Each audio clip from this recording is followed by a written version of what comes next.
എല്ലാവർക്കും നമസ്കാരം. പച്ചക്കറികളിൽ ഏറ്റവും സുന്ദരി ആരാന്ന് ചോദിച്ചാൽ ഒറ്റ ഉത്തരവുള്ളൂ, തക്കാളി അല്ലേ. അപ്പോൾ പൂത്ത് കായ്ച്ച് പഴുത്ത് നിൽക്കുന്ന കാണുമ്പോൾ എന്തൊരു ഭംഗിയായിരിക്കും അല്ലേ.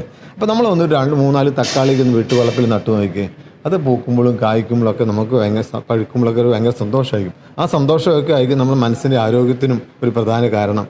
അപ്പോൾ പലരും പറയാറുണ്ട് കാ പൊഴിഞ്ഞു പോകുന്നു, പൂ ഒഴിഞ്ഞു പോകുന്നൊക്കെ അല്ലേ, അതുപോലെ കാര്യമായിട്ട് കായ്ക്കുന്നില്ലെന്നൊക്കെ. അത് മാറാൻ വേണ്ടിയിട്ട് നല്ലൊരു കാര്യം ഞാൻ പറയാം. നമ്മൾ അടിവളമൊക്കെ ഇട്ട് തക്കാളി നന്നായി നടണം കേട്ടോ, തീർച്ചയായിട്ടും അത് നന്നായി. അതിനുശേഷം പൂ ഇടാനാകുമ്പോഴത്തേക്കും നമ്മൾ പൊട്ടാഷ്, തീർച്ചയായിട്ടും അത് കായ്വളം എന്ന് പറയാം, പൊട്ടാഷ് എന്തായാലും തക്കാളിക്ക് വേണം. അപ്പോൾ നമ്മൾ വീട്ടിൽ തന്നെ തയ്യാറാക്കാൻ പറ്റുന്നതാണ് ചാരം എന്ത് വെച്ചാൽ എടുക്കുക.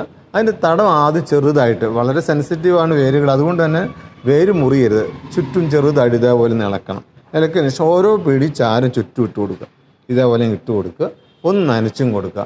ഈ രീതിയിൽ നമ്മൾ പൂ പിടിക്കാനാകുമ്പോഴത്തേക്കും നമുക്കറിയാമല്ലോ, ഒരു 45-50 ദിവസമൊക്കെ ആകുമ്പോഴത്തേക്കും പൂ പിടിക്കാനാവും ചെടി. ആ സമയത്ത് ചെയ്യേണ്ട വളപ്രയോഗം അത് 2 തവണയൊന്നും ചെയ്ത് നോക്കിയാൽ നിങ്ങൾക്ക് ഈ പൂ പിടിച്ചിൽ മാറുകയും നന്നായി കാപിടുത്തം ഉണ്ടാവുകയും ചെയ്യും. നമുക്ക് വീട്ടിലേക്ക് വേണ്ടുന്ന, അടുക്കളയിലേക്ക് വേണ്ടുന്ന തക്കാളി ഇതേപോലെ വിളയിച്ചെടുക്കാൻ സാധിക്കും. അപ്പോൾ